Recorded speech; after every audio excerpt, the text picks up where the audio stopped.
Good morning. Welcome to this next panel at the IFG's Government 2025 conference, where we're taking inspiration from the press notice that accompanied the new Cabinet Secretary Chris Wormald's appointment to talk about rewiring the state and rewiring the civil service in particular, and doing that in the context of having heard from the polling earlier this morning that the civil service is top of the public's list for cuts. So we will reflect on that probably as well. My name is Alex Thomas. I'm a Programme Director here at the Institute for Government, and I lead our work on the civil service. And if you've noticed a few more beads of sweat on the brows of our brilliant technical team and a flicker of anxiety crossing our comms director's face, it's probably because of this session and the ambitious technical challenges that we've set ourselves. The plan is to go international, although inevitably we've already had a technical hitch and we've lost the sound from the Singapore that we were due to beam in. So the team are going to work on getting the sound back, and we'll flip to them a bit later in the session, hopefully. So we'll turn things around a little bit from what we were going to do. But we did want to take an international look at some of these questions and take that as a slightly different approach to the task facing the British government and the new head of the civil service, to look at the themes we've been researching and discussing over the last year at the IFG by learning from what happens in other countries. Thinking in particular about the centre of government. As you've heard already today, our Commission on the Centre reported last spring and talked a lot about the essential task of setting government direction from the top, matching policy decisions to budgets, and thinking about that through to the organisation of the civil service, how officials are managed and held accountable, and their morale, their pay, their skills, their expertise, all of the themes. And we've placed these around the building for those who are here, a snapshot of Whitehall Monitor that was our look at the civil service that we published last week. So do take a look at that and go on the website. So I say the plan was to hand over to Singapore and Siobhan Benita with her colleagues at the Global Government Summit. We will hopefully do that shortly, where we'll hear from her and Heather Baggott, who's the Deputy Public Services Commissioner in New Zealand, Taimar Peterkop, who's the Secretary of State in Estonia, and Gus O'Donnell, who was, of course, the UK Cabinet Secretary, Head of the Civil Service from 2005 to 2011. But we will start on stage here and in Edinburgh, to add another layer of technological complexity, where we'll discuss these sorts of questions with Martin Fraser, who is the Irish Ambassador to the UK, previously Secretary-General of the Department of the Taoiseach in Ireland, Leslie Evans on the screen, former Permanent Secretary in the Scottish Government, joining us from Edinburgh, and Pamela Dow, who's a former civil servant and now the Chief Operating Officer of Civic Future. And you can ask questions to both panels, hopefully, on Slido. For those in the room, you can raise your hands for us, but if you want to ask questions to either group, do use the Government 25 code on Slido, and then Siobhan and I can see your questions. So, flipping things around a bit, Martin, I'll start with you, unfairly, having lost the 20 minutes you were going to have to think about your answers. What does rewiring the civil service mean to you, and how would you go about doing it if you were Chris Wormald being told to get on with that on day one? Thank you, Alex, for the question. Normally, if I was going to brief the Prime Minister at Taoiseach, I'd need 60 seconds to think of an answer, but you've taken away 20 minutes. Well, first of all, the Prime Minister thankfully hasn't and won't ask me to do this job. My experience of rewiring, so I think things have changed a lot, but I can go back to my own experience. So I became the equivalent of Cabinet Secretary in 2011 in Ireland, and I think it's important in terms of our experience and our contrast with yours, mainly in that we had a huge crisis. So we had a crisis, an economic crisis. We had 15% unemployment. We had a 32% budget deficit that year. Our banking system had effectively collapsed, and we were borrowing from friends, including Britain, and some strangers as well, and effectively being told what to do by the Troika. So that was a classic burning platform, and really we nearly had to start from scratch. What it meant for the civil service was, the civil service, and I said this in town halls at the time with colleagues, first of all, the civil service suffered, I think, my colleague, the Deputy Ambassador here, she'd know this, but at least, I think, 4 nominal pay cuts. So we had to try and take the civil service off the floor in terms of morale and a sense of betrayal which the whole country felt at the system. We had to and I said this at the time, we had to take some responsibility, of course, for what happened, because we can't say we're important and we need a good impartial civil service. You can't say all those things about yourself, and then your country has a crisis like that, and you say, well, nothing to do with me, Gov. So we had to take some responsibility, and we had to change. We had to sort of lift the morale of the civil service, even though it suffered the same loss of morale and real loss that the whole country felt at the time. And I felt we had to keep what was good about the civil service, and I'm a really strong believer in independent and impartial civil service. We have a very similar model to the British model. We inherited it in the main. So we had to change. It was one of those, if you want things to stay the same, you're going to have to change. So we had to do quite a lot of change, enough change to convince the political system that we had changed, and not so much change, I felt, that we would lose what was good about the civil service. And in the space of 3 years, the Troika was gone. Economic growth had returned, the Irish economy turned around very quickly. So that wasn't all just the civil service, but we got to a better place quite quickly. We had to build trust with the political system, which was difficult. And I suppose the main way, first of all, the quality of your advice, the quality of your execution is very important in that situation, but also a convincing narrative of change. Now, long answer, Alex, but just two things about the rewiring question. It's really, really hard to do these things if you don't have a burning platform. And we had a big burning platform, sadly, in Ireland in 2011. And politicians always ask me, like, why can't you be like you were then, or why? I had three major crises during my time there. The first one was the economic crash, which was the biggest one we ever had. The second one was Brexit, which we would have defined as the diplomatic challenge of the generation. The two gentlemen on the wall there, Martin McGuinness and Ian Paisley, and everything that we hold dear in terms of Good Friday Agreement was up for grabs for us, as well as a lot of other things that matter to us economically and in terms of our role in Europe, and then the pandemic. And these are huge burning platforms. So when the civil service, the politicians, the public, and the media, who mediate a lot of this, all roughly speaking agree on the problem, and all roughly speaking think that everything has to be done, you have a chance, because what then happens is the silos break down, the processes are short-circuited. I'm not saying rules are broken, but there's just a sense of we have to get on with this. And the other thing that's sometimes interesting, when we don't have a burning platform but we have unity, it also works very well. And the two examples I would give is something like, in this country, Her Majesty's funeral, or the coronation; in our country, commemorations. An EU presidency, politicians always get very interested in an EU presidency. Not a problem you guys are going to have in the future, but, well, you never know, but probably not. But everyone does the same thing. So you get resources, but we all agree we're working for Europe for 6 months, so the rivalries break down. So whether a burning platform or complete unity of purpose, that's when these things go away. But of course, most of the time, that's not the situation you're in, and you have competing agendas, competing priorities. You have very strict silos, strict rules, strong cultures, very strong processes. And I would ask politicians, we must do it this way, and yet, when we have a real crisis, we'd never do it this way. But we can't run the country like we're always aflame. So that's the big difficulty. And the final point I'd make about rewiring is, my memories go back. Well, I left that job 2.5 years ago, but what I'm talking about, some of it is in 2011. The challenges that the new Cabinet Secretary faces and the new government faces, both geopolitically, but also in terms of what's happening with technology, what I think is the growth of a sort of supranational politics, where the politics of this country has been hugely influenced by people who are outside this country and people who are inside this country, and some of your polling earlier on shows this as well. Even from 10 years ago, it is much, much, much more complex.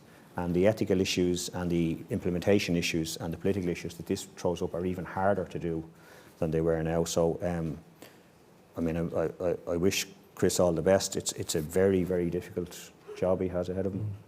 So good luck, and things have to get really difficult before things change. I mean, I suppose the question that naturally arises in mind is whether through the crises and the shocks that the UK has experienced, not in quite the same way as Ireland, but whether those have been used in the best possible way to galvanise the system. It's something Pamela and I were talking about before, so we might come back to that in a second. But first, Leslie, I'll bring you in from Edinburgh, because the Scottish experience is interesting in that, I mean, some of those themes that we talked about how to govern from the centre, the current UK government has talked about missions and breaking down silos at the centre of government, and Scotland did do that, sort of not in the midst of a crisis, but in the noughties, to try and kind of draw decision making into a more coherent form. So it would be good to get your reflections, Leslie, on what the current government should be doing to make those missions real and aligning budgets to priorities and so on, all the kind of themes that we've been talking about over the last year. Leslie? Yeah, sure, and good morning. Just one word before I move into that. I think you referred to what I would call a missed opportunity. I became Secretary to the Scottish Government in 2015, which was neatly the filling between two referendums, which changed, or certainly altered the perspective and the role of the civil service. I think we missed an opportunity to reset the dial, and now I think we need to restore what I think Lord Jack McConnell called a battered civil service. And I think what we're looking there is for a more organic and contemporary profession, rather than what I see as a still rather monolithic organisation controlled from London.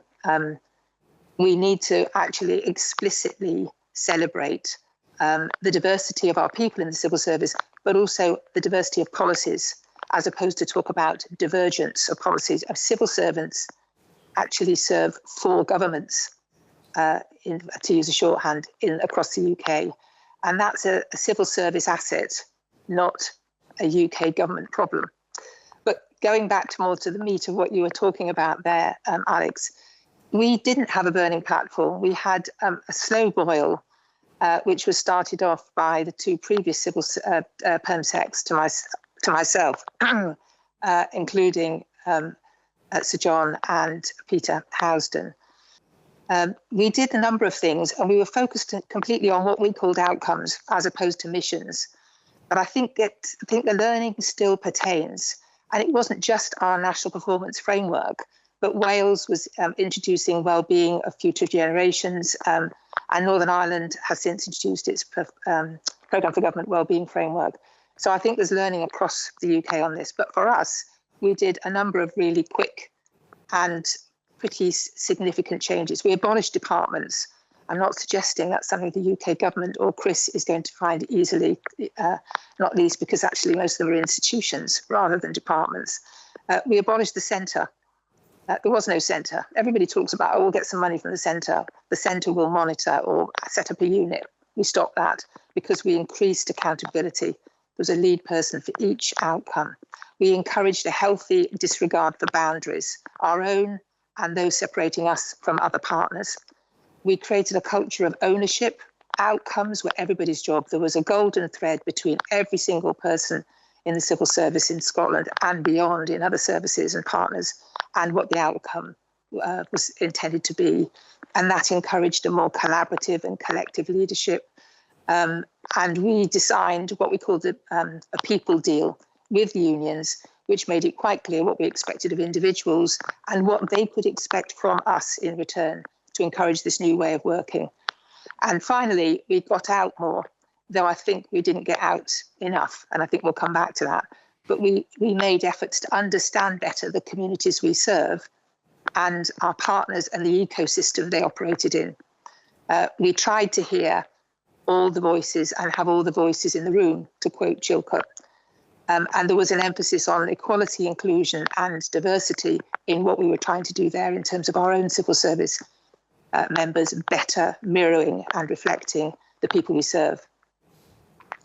What we didn't get right, I don't think, we tried and I think we supported, and there was movement on getting a more joined up leadership who were prepared at the cabinet level to share the grit and the glory with each other across their outcomes, responsibilities, and the day-to-day crises and traumas that politicians have to deal with. I think it was Alistair Campbell who quoted Harry Truman on the radio the other day. It's amazing what you can accomplish if you don't care who gets the credit. That's hard for politicians, and it's actually hard for civil servants as well. We also tried to keep showing our working out, as it were, why we were going for outcomes, what the milestones were on the way to that. We tried to stop what I called the hard frosts of other events, slowing us down on that or distracting our commitment to those outcomes. Apologies for my clock chiming in the background. But we also felt it was going to be important to keep talking about and holding the outcome faith.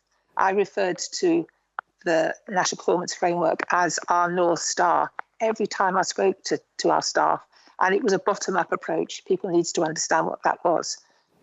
I think to finish, the two things that we found most difficult to shift, and the paper that Sarah Davidson has brought out with Glasgow University Public Policy Unit, I think, identifies this quite neatly. You need Parliament and the committees that it runs and audit bodies to understand what you're going to measure, what you're going to scrutinise, who you're going to hold to account on the way to outcomes, because they are long-term. And most of them are going to exceed the 5-year parliamentary term. So scrutinising milestones on the way to outcomes and reporting to Parliament on that, we didn't get as far as we should. And the thing that really was difficult, and I'm sure others will, from other people who've been involved in trying to work on a more outcome basis or mission basis, the spending review process is where all the outcome commitments maybe start to look a bit wobbly. You've got to be able to get your outcomes and your spending review process aligned, or you lose the golden thread. And we looked at well-being economies such as New Zealand, Iceland, those who are working hard to be able to get that spending review process to work. And it'd be really interesting to hear from colleagues in New Zealand how they felt they did that, but we did not. I would say we did not make that shift in the way that we needed to. Thanks, Leslie. Really interesting. And if I've interpreted the signals from the back of the room correctly, it looks like we're not going to get the link up with Singapore. So apologies for that. We will have to do a different event with them in another way. The good side is it means you'll get even more of Pamela, Martin and Leslie over the next half an hour or so. So apologies, but we will try and reconvene that, because I do want to... What's the overtime rate for this place? Sorry? What's the overtime rate? The overtime rate? I want to know. Very typical, yeah. We'll sort it out later, Martin. So yeah, but we will we'll pick that up again. But Pamela, let's come to you on that sort of burning platform question, because as I said, we were talking about it before. Do you think you were a civil servant? Now you're thinking about the kind of next generation of leaders and bringing them through. Have we missed a series of opportunities in the UK in terms of rewiring the civil service? Let me come to that. Thank you very much. It's lovely to be sharing a platform with Leslie and Martin as well. I'm actually still sort of slightly reading with the quote from this man of very low ego and high modesty, Alistair Campbell, quoting Harry Truman. But that is a wonderful. It's a wonderful thing for us all to know. People are complex and surprise us. In terms of rewiring generally, I'm with George Orwell on metaphors. I think they matter. And I think they do shape how we approach things. This is leading to the point about burning platforms. I think it's time to retire rewiring, and let me try and explain why.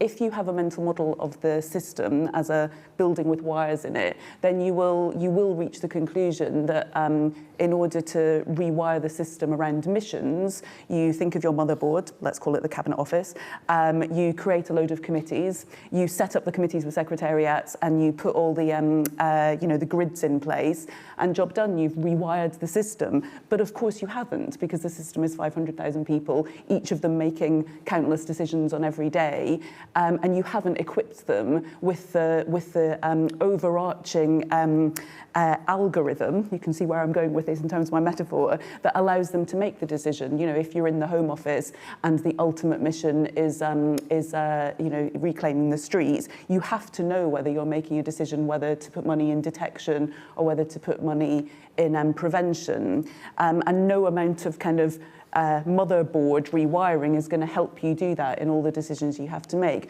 So I do think recoding is that it's not perfect, no metaphor is perfect, but recoding is a better metaphor for our system. So in terms of how you recode, in terms of Chrissy's challenge and how he recodes, I think actually your work, Alex, and the IFGs at the end of last year, it reveals the biggest burning platform there is in terms of what a problem to solve. So this is about the grade inflation and the sort of overall wage bill.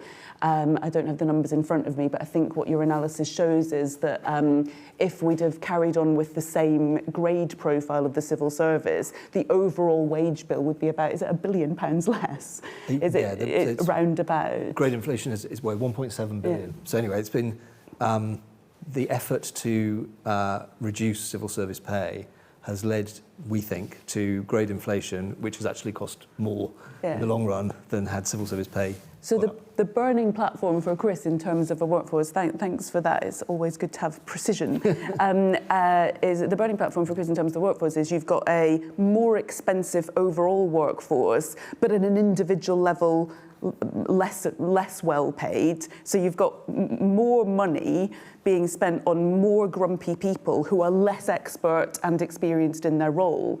I mean, that's bad, isn't it? And that's something to sort out. And I think the grade inflation is people, the incentive to the one of the original sins was the pay freezes, obviously. So the incentive is you have to move around to increase your salary. Everyone's got mortgages and rent to pay. Obviously, that's a natural, that's an understandable consequence. But the real original sin is that, or one of the enabling sin, let's call it, is that not enough of the roles in this 500,000 strong workforce have objective measures of expertise in them. So you can move around and get a more promoted job, and you can move between professions because your interview or, very rarely some form of assessment you might do are really testing your ability to talk about abstract nouns. They're not testing your ability to actually do a thing. So I think that, in terms of Chrissy's burning platform and your research, that is the major thing he should address. And just really quickly in terms of, because I do feel that I haven't used an example as brilliantly as Martin and Leslie in terms of their experience. And as they were talking, I was thinking about where have I seen recoding done really well in a system. Well, in 2014, I went with the then Education Secretary to Nashville because Tennessee had this amazing sort of school improvement phase spanning two governors, a Democrat governor and then a Republican governor. And we visited the Department for Education, and absolutely everywhere in that department, on every wall, there was a quadrant explaining what the department's strategy was. So, and I remember it still because it made such an impression. Core curriculum, more data transparency, more better teachers, and school autonomy. And everyone in that department knew the overall quadrant, but they knew exactly what they were responsible for within that. And what I didn't know in 2014 that I was looking at was an algorithm. That was a way that department had been recoded, and everyone knew exactly what their job was and how they were contributing to the whole. And imagine if the missions were conceived more like that in Whitehall. I think that would help. It would help them. It would help status. It would help morale, and it would help everyone feel part of a shared purpose. Because we don't have the Singaporeans with us, I'm going to end with a Lee Kuan Yew quote that I found, which does answer finally your question on burning platforms. And obviously, Singapore, Lee Kuan Yew was a brilliant exemplar of a leader, but he was also, he's in the happy position of having this sort of existential threat and a new country. And he made a speech in the mid-60s about the importance of paying government ministers and seniors, all officials, really high salaries, essentially, because it was a high status and important job. You wanted the brightest and best to be running the country. And when he was criticised for this, or facing a debate about whether, people people would accept these high salaries being paid to these public servants, he said, the cure for all this talk is a really good dose of incompetent government. You get that alternative and you'll never put Singapore together again. Humpty Dumpty cannot be put together again. Your asset values will be in peril, your security will be at risk, and our women will become maids in other people's countries, foreign workers. Obviously of its time, but I think a really good dose of incompetent government is quite a useful cautionary tale. It's a bold pitch to make from the platform of the IFG, but thanks for drawing out some of our work as well, Pamela. I will come to the room and Slido for questions in a minute, so get those coming in. But picking up on some of the themes that I think you've all sort of touched on, the kind of an openness to new skills, new experiences, bringing in the people who have the skills that the civil service needs was the other theme I wanted to pick up on. Is that something you see in Ireland, Martin? Or is it, is the civil service in Ireland grappling with exactly the same sorts of problems of skills, expertise, specialisms as the UK? I think two very broad categories, although of course it's a much more complex issue. So first of all, one of the ways we regained trust is we had full external competitions for all jobs, with one or two mild exceptions, including my own, but even that would probably go in the future. But so anyone can apply for any civil service job in Ireland. And we also, the body that appoints our permanent secretary level civil servants, and indeed the level below, was changed to have a majority of external members and an external chair. So you have full external recruitment with a majority independent body making the recommendations to the government. And that had two effects. First of all, it eliminated this sense of a closed shop, or they're looking after themselves, and which was necessary because of the crisis. But it also means that the people who get the jobs are now can no longer be accused of not being the best person for the job. And one of the great frustrations I have is that to be a civil servant, and certainly to be a senior civil servant, we were chatting earlier on, is it a profession, is it a trade? It's not nothing. It's not something anyone can do. And it would have been put to us that, such a person is a great success in that industry, ergo they should be the permanent secretary in the department that deals with that industry. Well, it's not the same job, and we might see how that works in other countries soon. But so that was the first thing, that the senior level reform. The thing that's much more difficult, I think, is this idea of expertise, because it is still a very strong, I think, in this country and my country, a pretty conventional machine bureaucracy. It's a pyramid. The government is a pyramid. Parliament is a pyramid looking at another pyramid. They're pyramids. And it's very, very hard to get the level of expertise you need in a pyramid structure, which brings with it rules, regulations, recruitment, pay, all this sort of stuff. And also, so not only can we not pay people enough to that point in things like cybersecurity or AI, we just can't compete.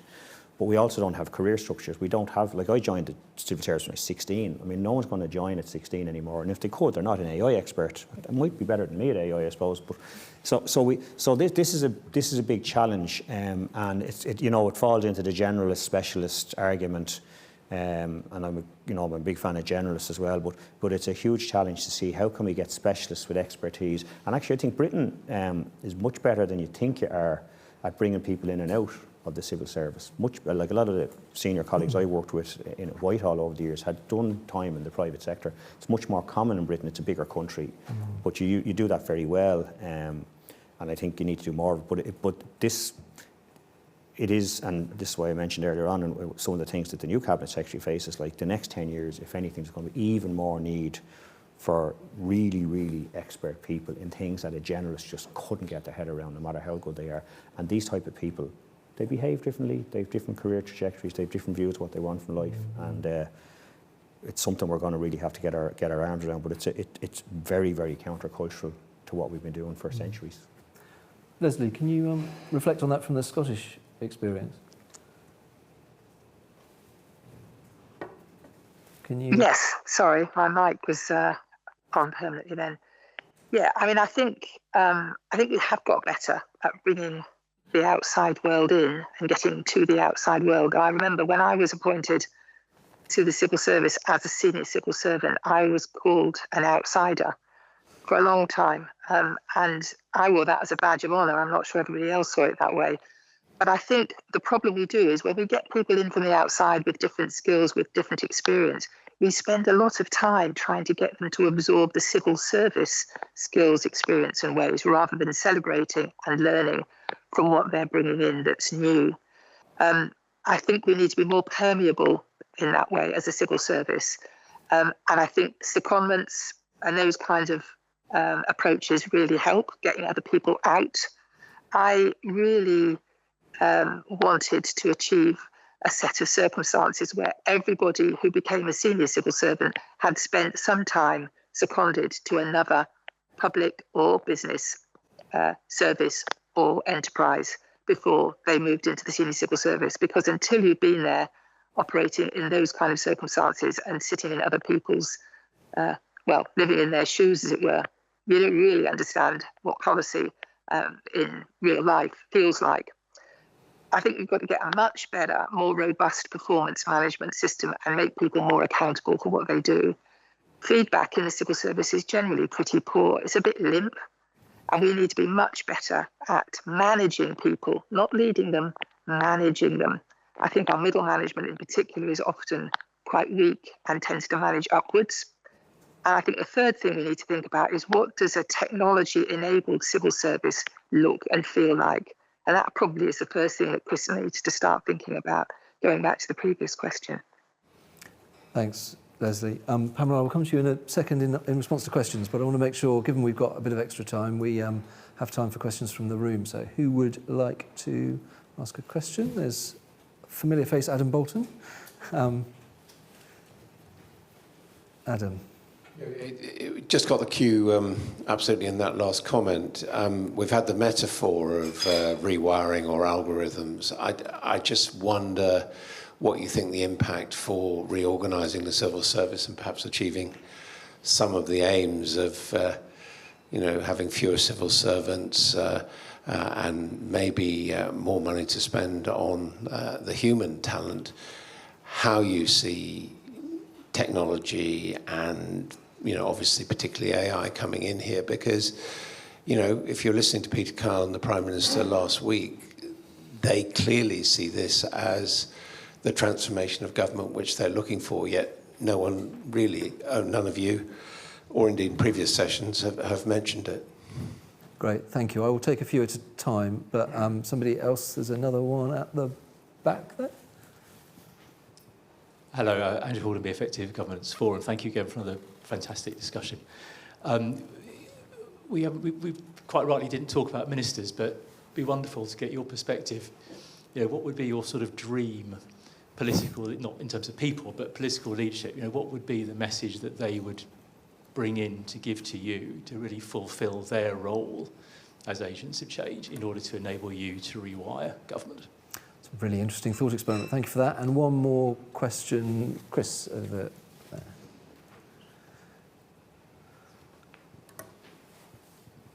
Thank you, Chris Smythe from The Times. I just want to pick up Martin's point about a burning platform and see how people think that applies to Britain at the moment, and ask the question: is it not just the civil service, but everyone else in and around government who might be said to be luxuriating in the tepid bath of managed decline? Because they're not great, but they're not terrible either. And if we really want things to get better, we're going to have to find a way of making them worse first. Punchy. Pamela, Thank you. any of those, but maybe Adam's right, we haven't touched so much on technology and AI, which is clearly a big theme at the moment. No, let me sort of do it backwards, because this burning platform point, I've just been reflecting on it. We've had a couple, haven't we? I mean, you'd think when we were all in the midst of, and there's some familiar faces in the audience, in Ben and Satna there, during those first couple of months of 2020, it did feel pretty existential. It was horrible, and one of the only glimmer that a few of us discussed at that time was this surely will be the sort of, but the platform we need to make some of the changes. And some of the things we did during that time with the vaccine task force, speeding up procurement processes, because of the focus on PPE, rightly so, and some of the sort of fraudulent claims during furlough, we've probably got a generation where we'll never do that again. But it's a shame, isn't it? Because the response to the reason why we put the Porsche on the deck of the oil tanker with a vaccine task force here, again, there are too many metaphors here. The reason we did that in response to a burning platform was a real one, but now we've just reverted to old systems. So I think there is something, again, for Chris and others to think about in terms of why haven't all these huge, profound challenges that the state has faced, why haven't they why haven't they permeated? Why haven't they stuck? Why haven't they allowed us to change our systems? And maybe, the John Boyd, mantra, people, ideas, technology, in that order, is I think the right one. Segueing to Adam's question. We can and should be responding to the routine, high volume, predictable tasks in government, of which there are many. I mean, even just thinking about some of my roles in a private office, routine, predictable, high volume tasks are plentiful. There is no reason why they shouldn't be all, or at least part automated. And Ben had a pretty good go at things like, visits, briefings for ministers, or your standard format of things. That should all be automated. Let the robots do what the robots do really well, and then the humans, it frees up time for the humans. But they require the investment in the people first. And what big bureaucracies, and I don't think this is just a public sector problem, what big bureaucracies tend to do is buy the shiny new thing, throw it into the system and don't think about how the people use the shiny new thing. And I think the only way to do that is just with, really good local leadership, adopting gradually new technologies. I'm trying to force myself to use ChatGPT every day so that when it gets better and better, it's not perfect, but when it gets better and better and better, it will be an unconscious competence for me. And just in terms of the question at the back, sorry, I didn't catch your name, the perfect political leader, gosh, we can all sort of paint our picture of what that person might look like. We take our Civic Future fellows on a study trip to Singapore, and I still remember sort of standing in the National Museum. They've got this absolutely brilliant exhibition of a sort of hologram of Lee Kuan Yew making his speeches. And yes, it's not perfect. It's not a liberal democracy. It's you can't really compare the size, etc., etc. But as an example of someone who tells a story, lifts people, unifies people around a shared objective, does the capital P politics bit really well, because that's not what the civil service is there for. The ministers that people really enjoy working for are the ones who set the political vision really clearly, and then trust the expertise of the people around them to come to them with sort of, surprising and delightful ways of achieving that political vision. So there aren't that many throughout history, but they're there, and I think studying them is a good thing to do. Thanks, Pamela. I will come to the others in a moment. David just caught my eye, actually. Is there a mic for him to chip in if it was relevant to some of those points, David? Yes, David Sainsbury, Chairman of the Institute for Government. The Institute for Government has produced a very detailed report which sets out how the government should be rewired. And this involves important things like how you restructure the centre, how you give the head of the civil service proper powers over the civil service, as opposed to the system we have at the moment. I'd just like to know what the speakers think of those proposals, because they seem to me to really tackle what are the very fundamental issues of this. And unless we tackle these fundamental issues, we're really just messing around and not getting to the heart of things. Thank you, David. When your chair wants to ask a question, you need to get that in, so thanks for that. Martin, react to that point and anything else. Oh, I agree with the chair. That's what you're talking about? Well, I'll have a go with some of them. The perfect minister is whoever you're working for. Yeah, no, and that's the one I'm going to avoid, as you well know. I mean, Adam's question, I mean, you said we didn't talk about AI. I actually did talk about AI. It was the last thing I said about how hard Chris's job is going to be versus maybe I had it. And I also raised it as one of the biggest issues we have in terms of recruitment. Now, look, I'm a diplomat and I'm in someone else's country, so I have to, I'm not going to delve too deeply into the ins and outs of the policy of the government here. But all governments are going to have to grapple with AI as a regulatory challenge and an implementation challenge. And also, there's big politics here, actually on the regulatory thing, but also on the people of the country and the people of the institution and how they feel this is being done. And it's, I've seen Peter Kyle's announcement, and Peter's a very, very thoughtful politician, and he's been very careful and thoughtful about this, but it's definitely coming.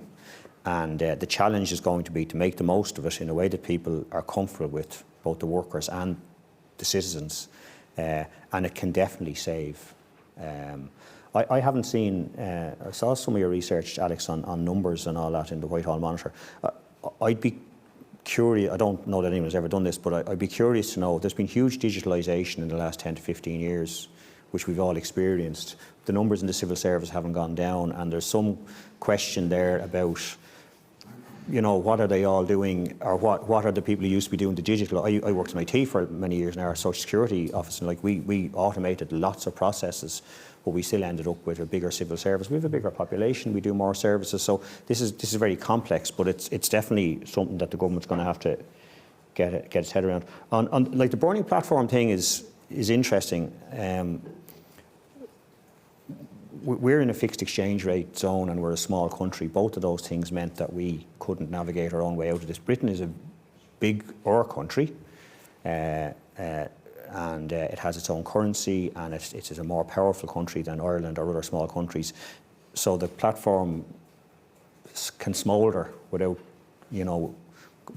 going into flames quite like it did in Ireland in 28, 9, 10. But that can be a problem as well as a benefit, because so then what you find you have to do is you have to change your incentive structures and your accountability structures and your processes to try and generate internal incentives and processes in the system to do what the government wants, because the external stimulus is not there. The population, so the pandemic is a very good example. The population felt we must get vaccines, we must get PPE, we must support business, we must have some sort of lockdown. I know you can argue the extent, but no one was querying any of these things. We need to help the health service.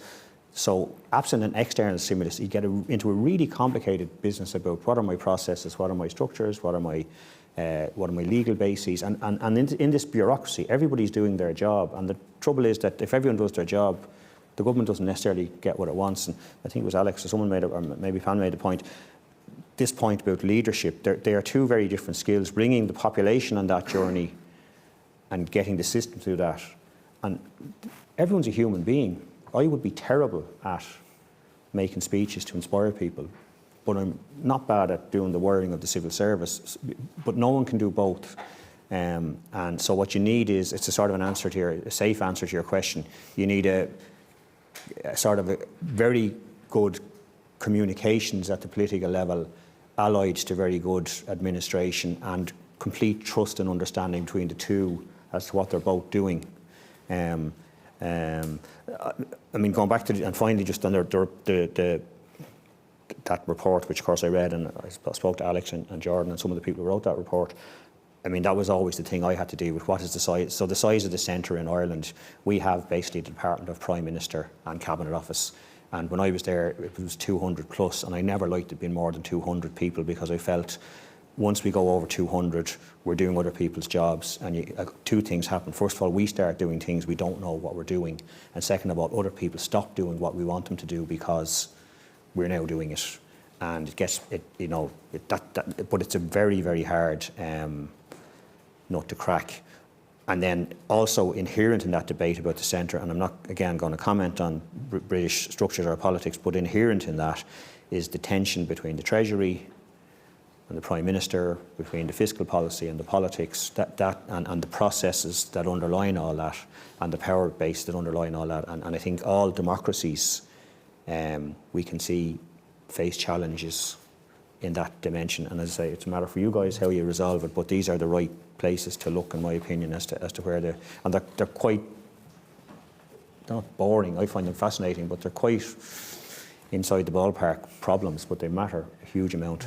Technical, not boring, but yeah, really, really important. Thank you, Martin. Just on the point about the size of the civil service and technology, the most junior grades, the administrative grades, have come down a lot, and it's the more senior grades that have gone up. So, and then there are things like, people processing asylum claims and so on. So it is a complicated picture, but it's both automation and grade inflation that we think has driven this. Sorry to interrupt you, Alex. So, because I worked in IT for a long time in the government, that's exactly what happened in the IT industry. You used to have clerical people doing programming and systems analysts at sort of entry level, and then you had managers. And the whole industry has seen that. So that is where digitisation and AI brings you inevitably. But it doesn't save you money or free up thousands of staff necessarily.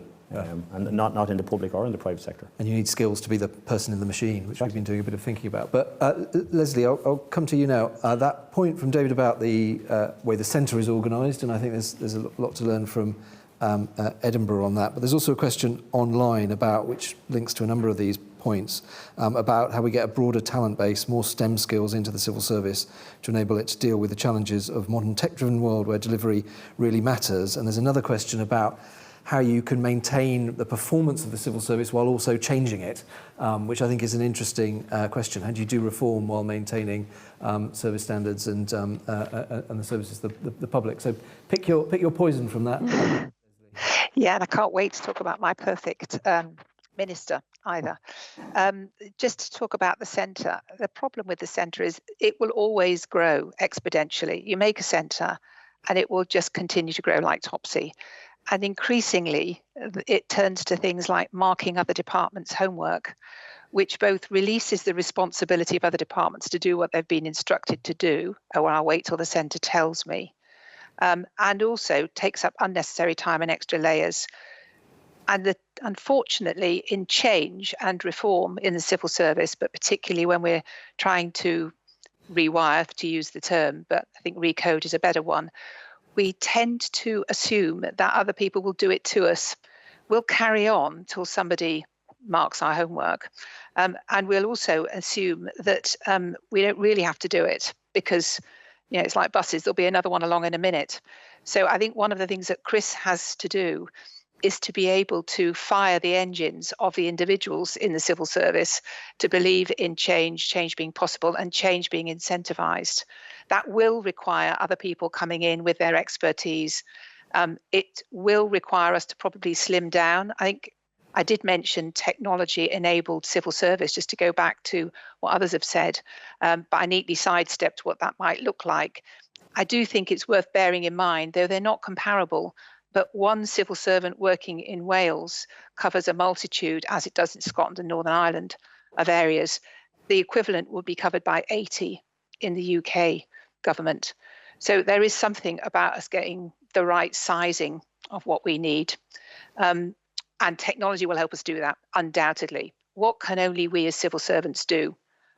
Technology and AI will out of our hands. Doing that effectively and early on, so it's not being dictated to us, and before we buy the kit, as Pamela was saying earlier on, is going to be key. Just going on to my perfect minister, and of course all the ministers and First Minister I worked for were perfect, but I think three things. One is they need to have a political framework that allows them to have a long-term commitment, longer than a few months, and to weather the storms, to keep that commitment, to be persistent in seeing that through. That's the only way missions or outcomes are going to be achieved. Secondly, they need to give the civil service permission to explore, to experiment, and occasionally to fail. How, where, and what that failure looks like can be negotiated, but you're not going to do anything new or take risks without some of that.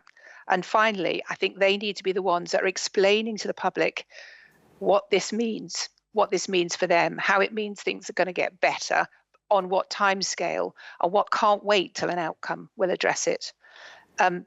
think the only thing I was going to also mention was what we learned from COVID, which we seem to have kind of parked somewhere. First of all, we were better at taking quicker decisions.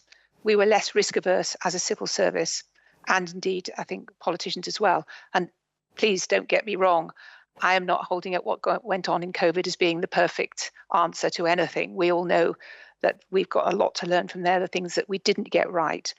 But we did move more rapidly. We were more agile. We had greater plasticity about our roles. And we also had science and technology to the fore. For a while, science and technology took a role in the civil service and in decision making that I fear it has not done since. And that is a great opportunity technologically and scientifically for Chris in his role. Thanks, Leslie. And Pamela, I will just finish with you because we are coming to time. Reactions to any of that, including particularly the centre stuff, but there's a question online that is so perfect for you, I have to ask it, which is that Russell Group universities dominate. Is there a successful state without a narrow elite? Oh, that's a good one. Let me think about it while I talk about STEM skills. So we did quite a lot between 2020 and 22 on emphasising the importance of a STEM discipline background.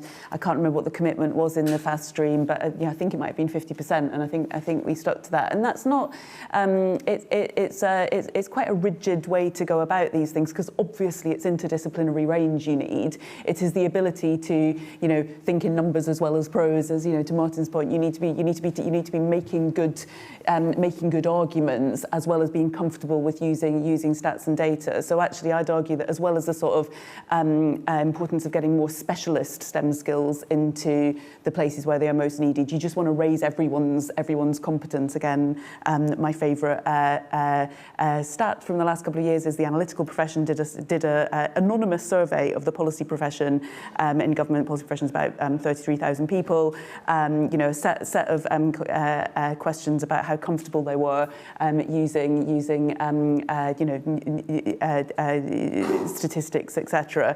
And 31% of the policy people who answered this anonymous survey online said that they didn't know the difference between a percentage increase and a percentage point increase, which is sort of appalling and also quite funny, because the civil service, it was an anonymous survey. Why didn't they just look it up or lie? But there we are. Honesty is a good trait of civil service. So I think we did quite well on STEM skills, but I do think that point about interdisciplinary range is important. On this point about elite, so first of all, I would really urge everyone to read Paul Johnson's column. I can't remember if it's today or yesterday, I read it early this morning, in the Times about growth, and he refers to a piece which I then followed up and read by Professor Ben Ansell, I think, from Oxford, about different approaches to growth. There are benefits to all or advantages of all the different theories of growth. Classical, post-endogenous, etc. But you have to pick one. You can't just cherry pick between them all. So I would urge you to read both. Paul Johnson, brilliant man, Institute of Fiscal Studies, now going to be Master of Queen's College. Ben Ansell, also Oxford University. I don't have a problem with elite. I have a problem with elitism, but I think going back to Singapore, I think people will be all right with the fact that the kind of brightest and best of a country are going into the most important roles in that country. We don't have a problem with elite footballers or elite engineers or elite artists. That's all right, as long as there's equality of opportunity in getting into those institutions. I don't think we've got a problem with having institutions that on various criteria that we've all collectively agreed are excellent, and I think that's been a bit of the weirdness of the conversations about equity and diversity over the years in the civil service, has been this sort of assumption that any sort of elite is a bad thing, and I think that it's a more complicated debate than that. As I say, I don't think people have a problem with really talented people running government. And just to finish finish on, I can't remember who said it, but Martin, it was you. I agree. I think we've been okay at bringing people in from outside into, my career is an example of that as well. I've sort of come in and out, been very, very lucky to do so. The problem is that it's sort of self-generated. You sort of negotiate your career yourself as a sort of choose your own adventure, and what the sort of the embarrassment of riches of think tank recommendations that we've had over the years has always said, well, we need that to be run centrally, we need it to be available for everyone. I'm not sure whether you can do that. I think it has to just be a culture of you are valued more if you go outside and bring that understanding and experience back into the system. Brilliant. Thank you, Pamela. Great point to end on. So thank you, Pamela, Martin, Leslie. We will arrange the overtime payments later. Great panel. Thanks also to partners Grant Thornton, who are supporting the whole day, to everybody here on the live stream, to our absent friends in Singapore. There's a short break now before our next event at 11:50, which will be Alex Burghardt, the Shadow Chancellor of the Duchy of Lancaster. So thank you very much.